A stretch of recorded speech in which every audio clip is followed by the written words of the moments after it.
गुरुग्राम में AQI 493 के पार है। दिल्ली में भारी वाहनों की नो एंट्री कर दी गई है। गुरुग्राम में उद्योगों को बंद कर दिया गया है। गुरुग्राम समेत दिल्ली NCR में ग्रैप यानी कि ग्रेडेड रिस्पांस एक्शन प्लान की स्टेज 4 लागू कर दी गई है।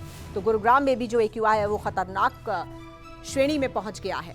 493 AQI बताया जा रहा है गुरुग्राम का, और ऐसे में कुछ एक फैसले लिए गए हैं इस प्रदूषण को नियंत्रण में करने के लिए। दिल्ली में भारी वाहनों की जो एंट्री है उसको प्रतिबंधित कर दिया गया है, रोक दिया गया है। भारी वाहन दिल्ली में प्रवेश नहीं करेंगे। इसके अलावा जो उद्योग हैं उनको बंद करने का आदेश भी दिया गया है। तो ये शुरुआती तौर पर कुछ एक ऐसे कदम उठाए गए हैं। कोशिश यही कि जो प्रदूषण का स्तर है वो कम हो सके, लोगों को थोड़ी बहुत राहत मिल पाए। लेकिन फिलहाल दिल्ली NCR के लोग गंभीर प्रदूषण का सामना कर रहे हैं दिन रात। और आइए सीधे रुख करते हैं गुरुग्राम का। हमारे संवाददाता नीरज अंबावता गुरुग्राम से इस वक्त हमारे साथ जुड़ गए हैं। गुरुग्राम में भी स्थिति नीरज बहुत अच्छी नहीं है प्रदूषण की। ऐसे में क्या क्या और कदम वहां पर उठाए गए हैं ताकि लोग जो हैं वो इस प्रदूषण से बच पाएं?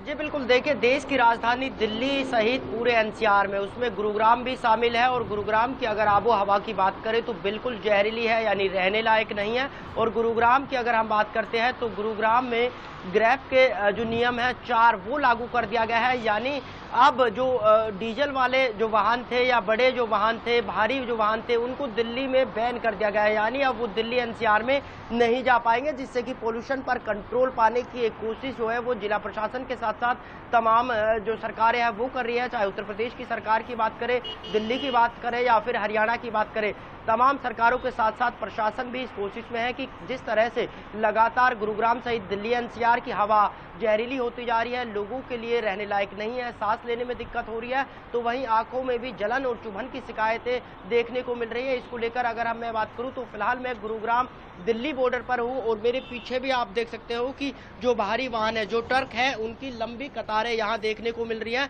क्योंकि दिल्ली में आज जो है बड़े वाहनों को नो एंट्री दे दी गई है, यानी पूरी तरह से उनको बंद कर दिया है। और अगर मैं यहाँ गुरुग्राम के पोल्यूशन की बात करूँ तो आप खुद जो है आप साफ देख सकते हो अपने स्क्रीन पर कि किस तरह से लगातार जो है कोहरे जैसी सफ़ेद चादर ने पूरे गुरुग्राम को अपने आगोश में ले रखा है। लेकिन ये सफ़ेद चादर कोहरे की नहीं बल्कि पोल्यूशन की है, और लगातार पोल्यूशन का लेवल बढ़ता ही जा रहा है। क्योंकि दिवाली पर भी लोगों ने जमकर आतिशबाजी की थी, उसके बावजूद लगातार गुरुग्राम का पोल्यूशन लेवल बढ़ा था। तो वहीं पराली के मामले जिस तरह से हरियाणा और पंजाब से लगातार आ रहे हैं और हवा दिल्ली NCR की तरफ आ रही है, उससे भी लगातार गुरुग्राम सहित दिल्ली NCR का पॉल्यूशन लेवल लगातार बढ़ता जा रहा है। तो वहीं दिल्ली गुरुग्राम बॉर्डर पर भारी वाहनों की ट्रकों का लंबा जाम लगा हुआ है। यहाँ लगातार जो ट्रक है उनको रोक दिया गया है, यानी अब भारी वाहन जो है वो दिल्ली में एंटर नहीं कर पाएंगे। और कोशिश लगातार यही है तमाम सरकारों की, चाहे दिल्ली सरकार की बात करें, उत्तर प्रदेश सरकार की बात करें या फिर हरियाणा सरकार की बात करें,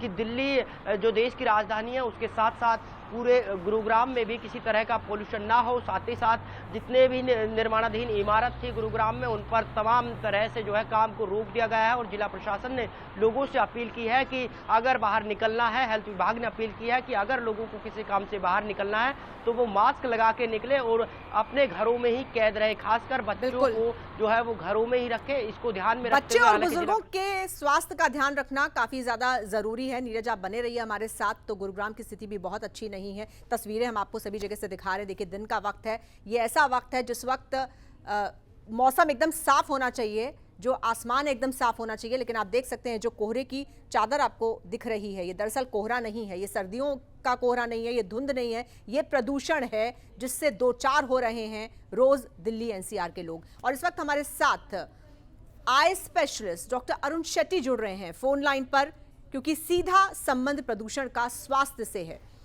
उनका रुख करते हैं, उनसे जानते हैं कि आंखों को लेकर आखिर किस तरह की समस्याएं ये प्रदूषण पैदा कर सकता है और किस तरह से अपने आप को बचाना है। डॉक्टर शेट्टी, बहुत स्वागत है आपका सूर्य समाचार पर हमारे इस खास कार्यक्रम में। नमस्कार जी। बिल्कुल नमस्कार। ये बताइए कि ये मामला हर साल आता है, हर साल इस तरह का प्रदूषण हम देखते हैं, ऐसा पहली बार नहीं है। लेकिन ऐसे में आंखों में किस तरह की समस्या ये प्रदूषण पैदा कर सकता है, किस तरह की समस्या आ सकती है और कैसे लोग अपने आप को बचा कर रखें? देखिए, ये जो पोल्यूशन है, इस वक्त तो हम गुड़गांव में अरुणोदय डेजरेट आई हॉस्पिटल से बोल रहे हैं, सेक्टर 55 गुड़गांव से। और हमारे चारों तरफ बिल्कुल कोहरा छाया हुआ है, कोई सूरज की किरणें अंदर तक नहीं आ पा रही है, कोई साथ वाली बिल्डिंग नजर नहीं आ रही है, कोहरा बहुत ज्यादा है। ये किसी सर्दी के कारण नहीं, ये सिर्फ पोल्यूशन के कारण है। इसमें आंखों के लिए बहुत ही हानिकारी है, क्योंकि पोल्यूशन का मतलब है आंखों में जो आंसू बनते हैं उनके साथ मिलावट करना, वो टीयर फिल्म को तोड़ना और इस द्वारा आंखों को सूखापन का महसूस होना, आंखों में जलन होना और उसके साथ साथ धुंधलापन भी पैदा होता है।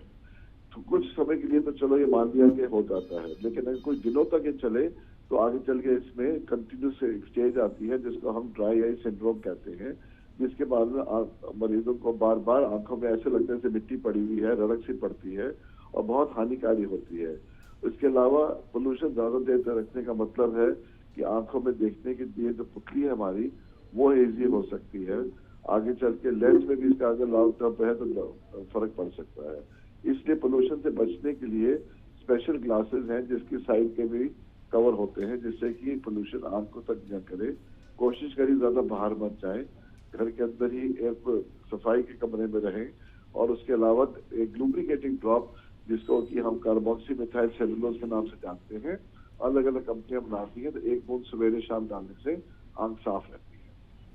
बिल्कुल डॉक्टर साहब, आपने कहा कि ग्लासेस का इस्तेमाल करें और ल्यूब्रिकेटिंग आई ड्रॉप्स का इस्तेमाल करें। जिन लोगों को आंखों में जलन की शिकायत है वो क्या करें? जिन लोगों को जलन की शिकायत है वो पहले तो लुब्रिकेंट ड्रॉप्स डाल के देखेंगे, उसके साइड इफेक्ट नहीं होते।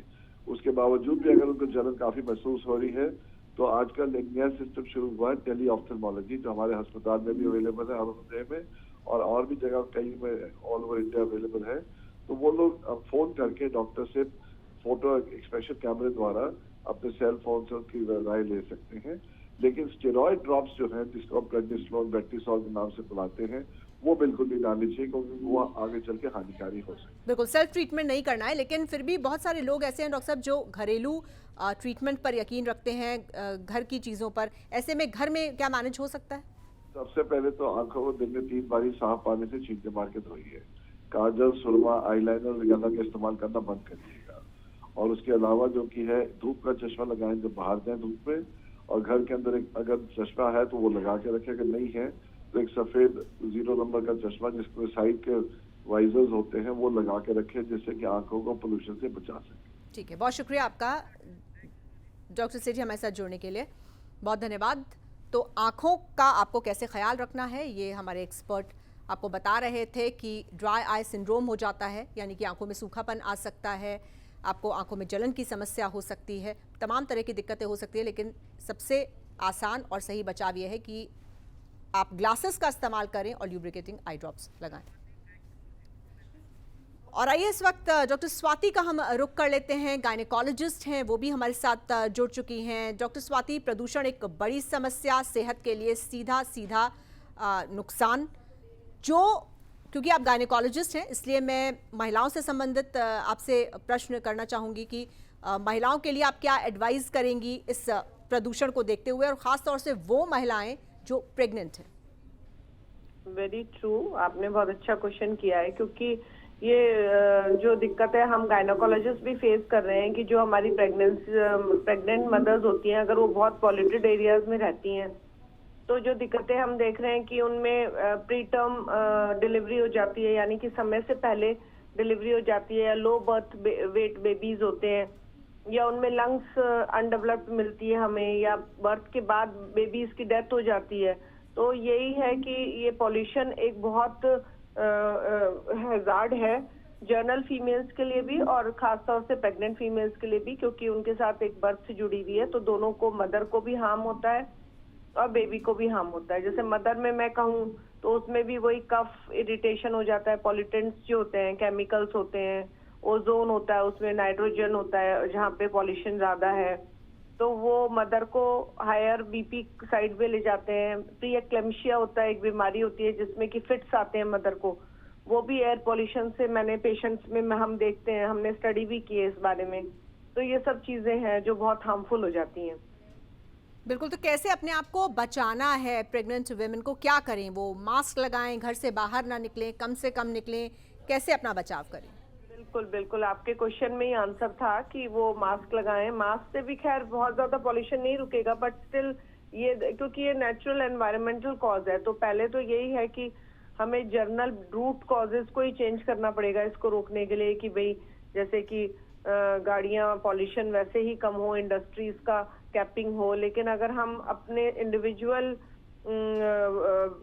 देखें कि क्या हम खुद इंडिविजुअल मदर्स कर सकती हैं, तो उनको एक तो एयर क्वालिटी इंडेक्स चेक करना चाहिए और उन एरियाज में नहीं जाना चाहिए जो गूगल पे वो देखें कि कहाँ बहुत ज्यादा पॉल्यूशन है, डेली अपडेट होता है, तो वो उस हिसाब से उन पॉल्यूटेड एरियाज में बिल्कुल ना जाएं और मास्क पहने। और अगर ठीक मीडियम क्लास है तो एयर प्योरीफायर्स बहुत अच्छा एक बेनिफिट है, जो रियल में प्योरीफाई करते हैं, तो उनको अपने इंडोर में यूज करें। स्मोकिंग बिल्कुल ना करें, या स्मोक एरियाज में तो बिल्कुल ही ना जाएं, क्योंकि वो टोबैको तो बहुत ही हार्मफुल है प्रेग्नेंट फीमेल्स के लिए। बिल्कुल, ऐसे में जैसे प्रेगनेंसी के दौरान महिलाएं एक्सरसाइज को लेकर थोड़ा सा कॉन्शियस रहती हैं, सलाह भी दी जाती है डॉक्टर्स की तरफ से कि थोड़ा सा अपने आप को फिजिकली एक्टिव रखें, तो लोग अक्सर बाहर निकल जाते हैं वॉक करने के लिए। क्या इस हवा में वॉक करना चाहिए?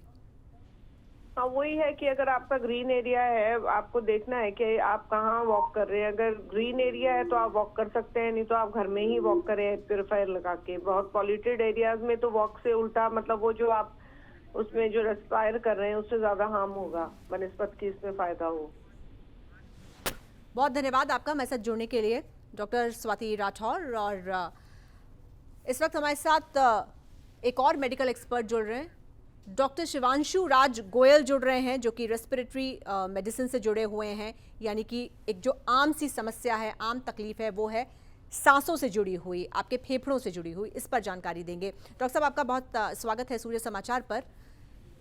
नमस्कार। सबसे कॉमन प्रॉब्लम जो आती है और सबसे पहले जो बात आती है वो यही कि प्रदूषित हवा में सांस लेना वाकई में आपकी सांसों पर भारी पड़ सकता है।